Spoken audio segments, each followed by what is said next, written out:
People with the strongest relationships, people I know most of the time who are very successful, who have the healthiest work lives and the most productive and very much innovative, have one thing in common. When you constantly give more than you can handle, you start teaching people to expect it. The dangerous part is you get used to it and you normalize it. It is a big deal, man. Just wake up. It's the direction for you to get better in life.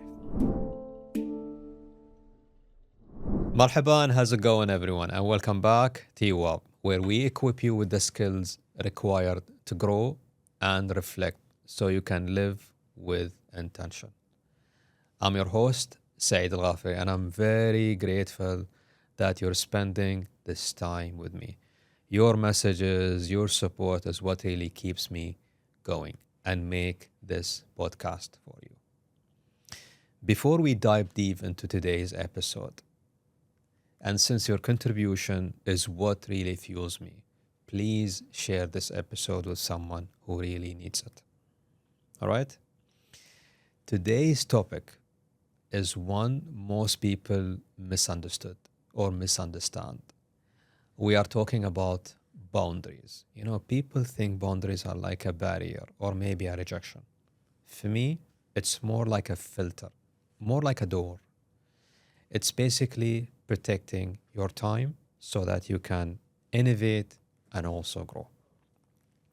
Let's dive deep. Most people hear the word boundary and immediately they think, oh, هذا خقاق.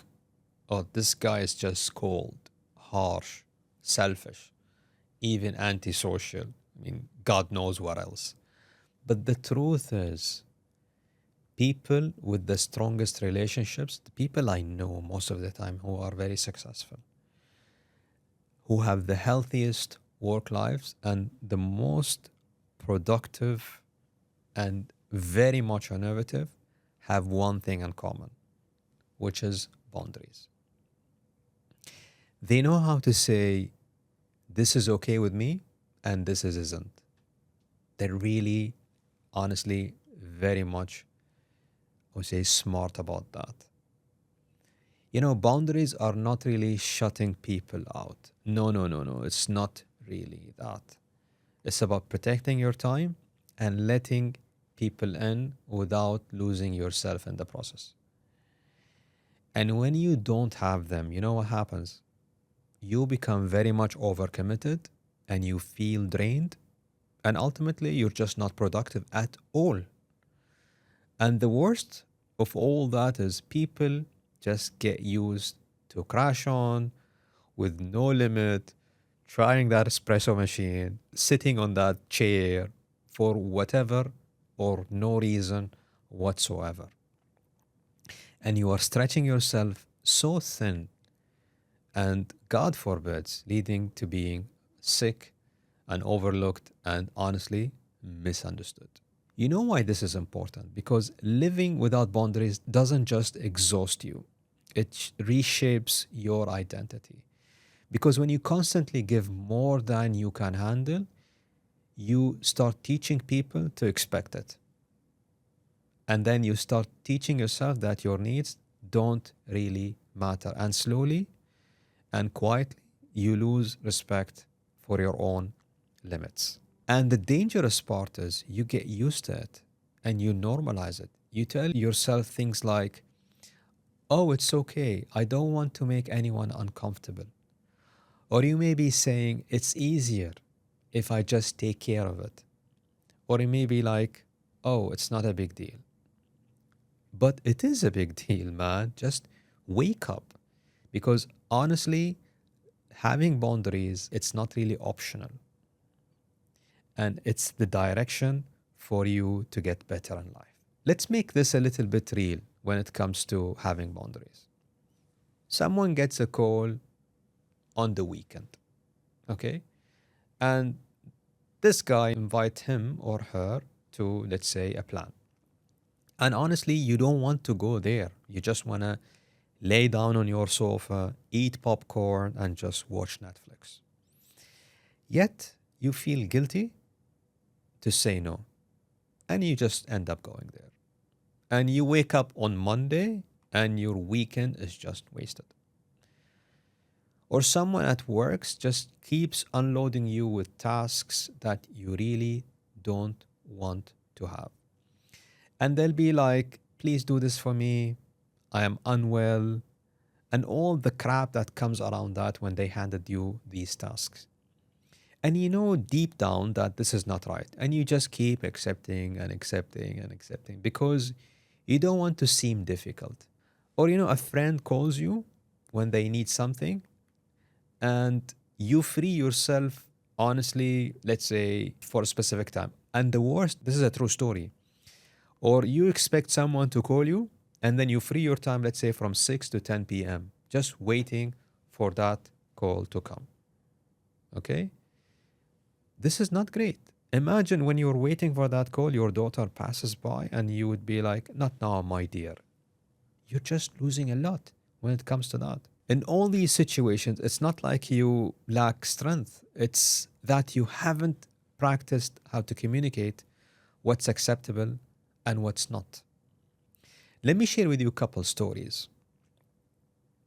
I remember I coached one guy, someone who came to me and he said, Saeed, I really want to be productive. This productivity thing, I get a lot. And I coach people in a specific framework that I learned about productivity. And one important element in that framework is minimizing distraction. At first, the guy I spoke to was, honestly, very intelligent and was not short of anything to be productive. This was my perception. This was basically my internal dialogue. And I was like, why is he really then coming to me? Then came the truth. He was a person who had built a reputation for not having any boundaries. And he started telling me that afterwards. If someone needed help, they went to him and he would do it. If someone was overwhelmed, they basically come to him, they stepped into him, and he would do it. And the problem is, no one noticed that he was drowning himself. He one time got really sick to the point that he was hospitalized. When he was telling me this, and I'm like, how do you want to be productive? How do you want to be productive? And the worst part is, when he was hospitalized, he was covering for a coworker. Honestly, why would you do that? You're overloaded and you're doing a lot and you're covering for someone. You are now basically hospitalized. Now, then he realized that, oh, what shall I do about it? Then he came to me and him like, Saeed, people didn't really value my help. They expected it to happen anyways. Then I would give them everything, and even I would give 100% when it comes to that. And then I told him, okay, fine, we understood. What are you going to do about it, man? And honestly, he gave me the solution. He knew that he should have boundaries. This was basically something not surprising to me with his intelligence. Then we started to coach him on how to create those baby steps boundaries. And ultimately, he freed 30% of his time and he became much more productive. Let me share with you my story. This happened to me a while ago when I was in the corporate world. I had a moment where I was working late and I think until 7 or 8 p.m. Why that happened? Because anyone that comes to me at that specific period, I was available to them. If someone needed support, I would step in. If I see a problem, I would go knock doors and say, hey, listen, let me help you out. I'll be there for you. And honestly, I made it a priority that I would help, support, and do that. This is awesome, but I was really taking it to the next level. It was just too excessive when it comes to that. My priorities became the last, honestly, until one day it did hit me and I missed a family dinner when my daughter called me. And it actually, honestly, It just happened quite often in that specific period. And I was honestly very upset with myself because I realized I created that expectation. I told people that my time, my energy, and my focus had no boundaries. Later that night, I made a promise to myself. I was like, I will prioritize my life, my family after 4:30 p.m. And I was very much committed to do it. Then what happened is I looked at all the side project I was doing. And I was like, oh my God, this is the job of these four other people that they should do it. Why I was doing it? You know, in the beginning, it wasn't that easy to let go. Honestly, I'll be honest with you. I completed them and I did not basically get involved on any side project. And my commitment to my family was basically made. My life became much more lighter and I became much more productive. Having shared those two stories with you, these are four key elements to have those healthy boundaries. The first one is name what doesn't feel right. Give it a name. You can't set a boundary around something you haven't identified. So the first thing is list them down, give them a name. And to support you in this process, ask yourself these things. Where do you feel yourself drained? Where do you feel yourself taken for granted? And where do you feel you are giving too much? You know, awareness is the first step. And that's what I did in the story I shared with you earlier. Make sure that you name those specific things, side projects, tasks, etc.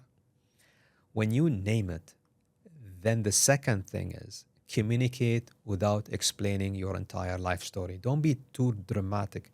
Don't feel bad unless the situation in front of you demands that. But most of the time, you don't owe a long essay to justify your limits. A simple statements would really work when it comes to that, you know? And something very important. If you took a project, it's really not fair that you now let it go and you say, I'm not going to do it anymore. You have to complete it. It's your word against that. And then be more like, you know, I won't be able to take more project after this with that specific person. Or maybe you may be like, I need more space. What's really important is test it and see how it goes. Just try to have those statements to be short, respectful, and very clear. The only expectation here is you may be working on a project that will allow you a specific promotion or something big in your career. These you have to do. You have no other options. But I'm talking about 90% of your daily routine at work. The third thing here is be holistic, be legitimate about these boundaries. And something I like to do and I advise you to do is block these in your calendar. You know, with all the scheduling tools in the world, like those video calls like Zoom, Teams, people just go into your calendar and just block your time.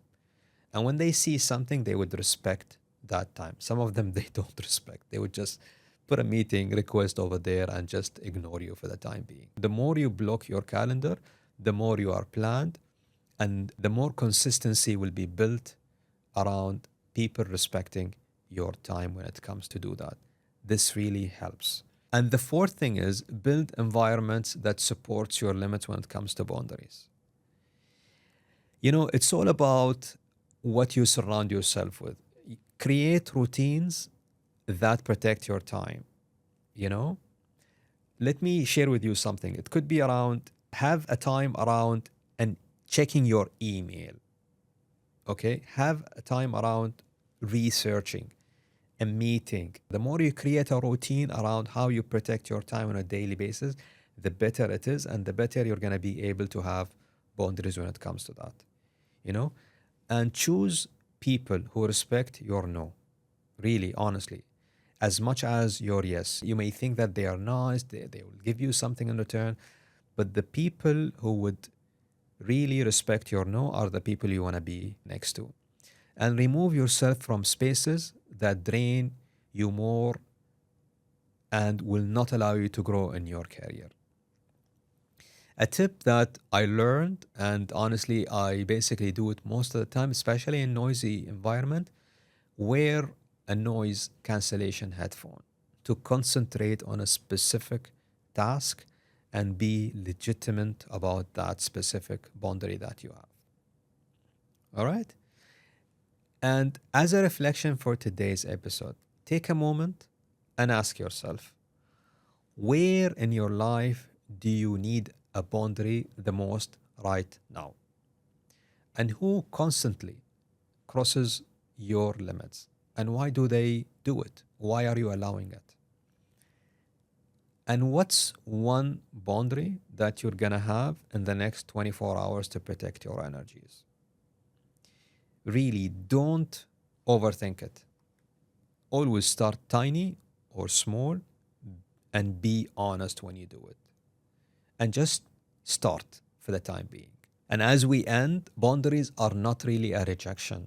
They are there for your clarity, for your respect, and they are there to value your time. The right people won't be offended by your boundaries. They will be grateful for them and they will support it as much as you can. And by having boundaries, you're going to push people away who don't appreciate your time. So here is what I want you to walk away with today. Your boundaries are not walls. They are doors to protect your peace and to guide your relationships and to allow only the people who truly respect you and respect your time. All right? If you know someone who came to your mind right now as you listen to this podcast and who is struggling to say no and who gives too much, share this episode with them. It may change their life. Thank you for spending the time with me on You Up. And until next time, protect your space and honor your boundaries. مع السلامة.